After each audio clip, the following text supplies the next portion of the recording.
All right, let's follow the money. Today, we're digging into Thailand's national budget. And what we're finding is this incredible pull in three really different directions. You've got ancient tradition, a super high-tech future, and the agricultural heartland, all vying for funding. It's quite a story. You know, they say a nation's budget is really a story about what it truly values, its priorities, its biggest challenges, its hopes for the future. So the question we're really asking today is, what story is Thailand's budget telling us right now? It's this fascinating tale of tradition, technology, and farming, all competing for a piece of the financial pie. So, first up, we have to look at one of the most significant areas of national spending. And according to the source material we're examining, it's also one of the least transparent: the money that's allocated to the monarchy. The financial analysis we're using for this explainer points to a kind of two-lane system. On one side, you have funds for royal events and affairs coming from the public national budget. But then, on the other side, that's supplemented by private royal assets. And understanding that there are these two separate streams is really the key to getting the whole picture. But here's the absolute kicker, and a direct quote from the analysis we're drawing from. Neither of these funding streams, not the public one from the budget, nor the private one, goes through the usual checks and balances of a parliamentary review. This lack of conventional oversight, well, it's a huge theme in the whole discussion around the country's spending. Okay, now let's do a complete 180. From that deep-rooted tradition, we're jumping to the absolute cutting edge. Thailand is moving super aggressively toward a digital currency future. But what's interesting is they're not just taking one path to get there, they're taking two. So on one hand, you've got the government's digital wallet. Think of this as a direct-to-consumer project, almost like a short-term stimulus shot, getting money to citizens through an app. But on the other hand, the central bank is working on something way bigger and more fundamental: a central bank digital currency, or CBDC.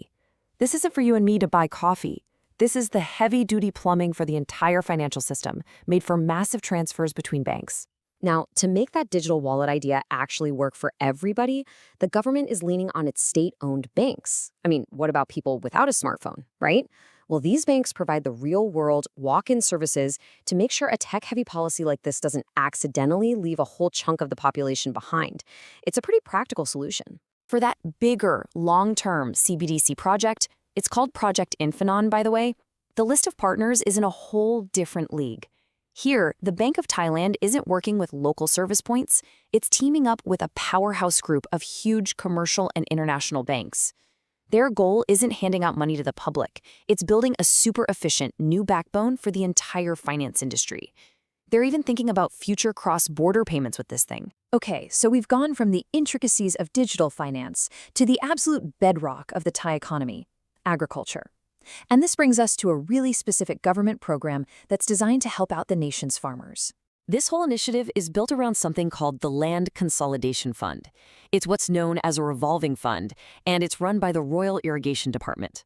Now, its mission sounds simple, but it's incredibly powerful. Reorganize farmland and fix up the water management systems to make farming more efficient and, this is critical, cheaper for the farmers themselves. So what does this actually look like on the ground? Well, first, the fund helps bring together all these small, scattered plots of land into bigger, more logically planned parcels. Then, it helps pay for infrastructure. We're talking farm roads and, crucially, better irrigation. And the direct result of all this, as our source material highlights, is that farmers' costs go down.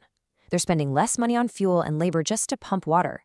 It's a very practical, boots-on-the-ground kind of investment. So you have these different streams of money, right? For the monarchy, for digital currency, for farmers, but none of this is happening in a vacuum.